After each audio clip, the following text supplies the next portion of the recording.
مفتی خالد الازہری کے اصلاحی بیانات اور وظائف کے لیے مفتی صاحب کا یوٹیوب چینل سبسکرائب کریں۔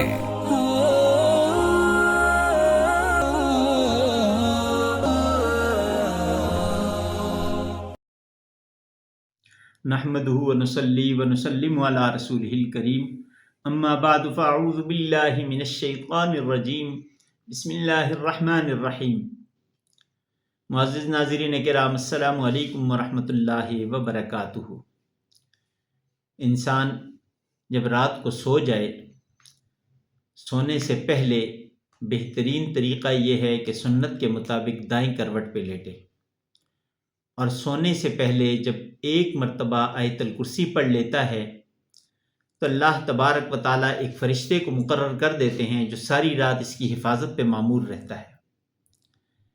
اس طریقے سے سنت کے مطابق باوضو ہو کے کوئی سویا ہو، رات کو آنکھ کھلے، آنکھ کھلنے پہ اسے 3 کام کرنے ہیں۔ پہلا تو یہ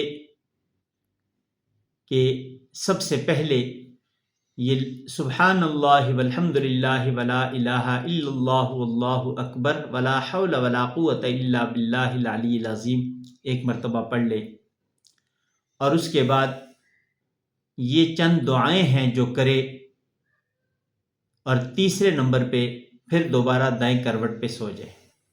وہ چند دعائیں جو ہیں وہ کون سی کرنی ہے؟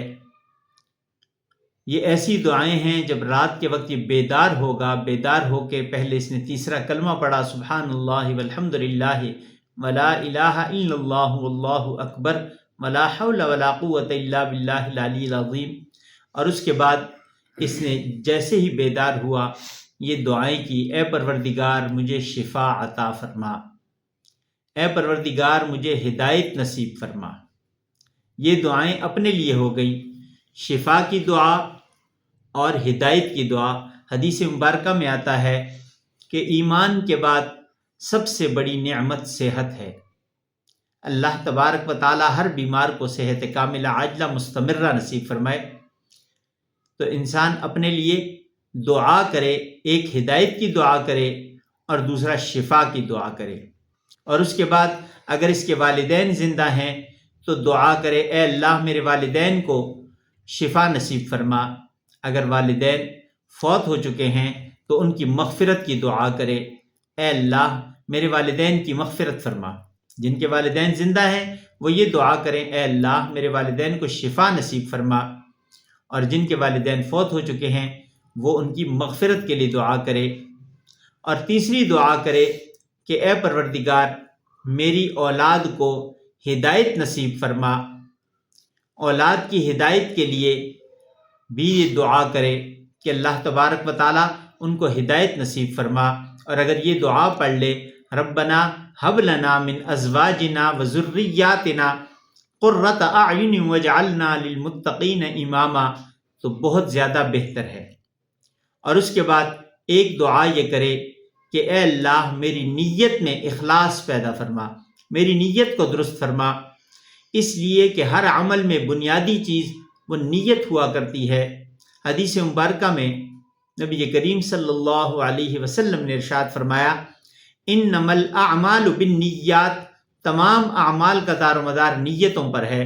نیت درست ہے تو سارے کا سارا عمل ٹھیک ہو جائے گا، اور اگر نیت میں ذرا بھی فرق ہے، فطور ہے، تو سارے کا سارا عمل وہ ضائع ہو جائے گا۔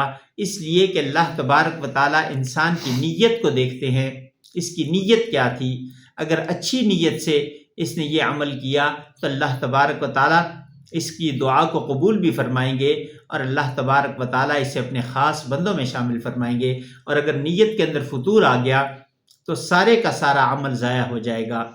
دعا ہے رب عظیم سے کہ اللہ تبارک و تعالیٰ ہماری نیتوں کو درست فرمائے، اور ایسے نیک اعمال جن کا ہمیں علم ہو وہ کرنے کی توفیق نصیب فرمائے، تاکہ کل ہم اللہ کے پسندیدہ بندوں کے اندر ہوں، اور جب اٹھائے جائیں تو نبی کریم صلی اللہ علیہ وسلم کی اس امت میں جن کی شفاعت نبی پاک صلی اللہ علیہ وسلم فرمائیں گے ان میں اللہ تبارک و تعالی ہمیں شامل فرمائے۔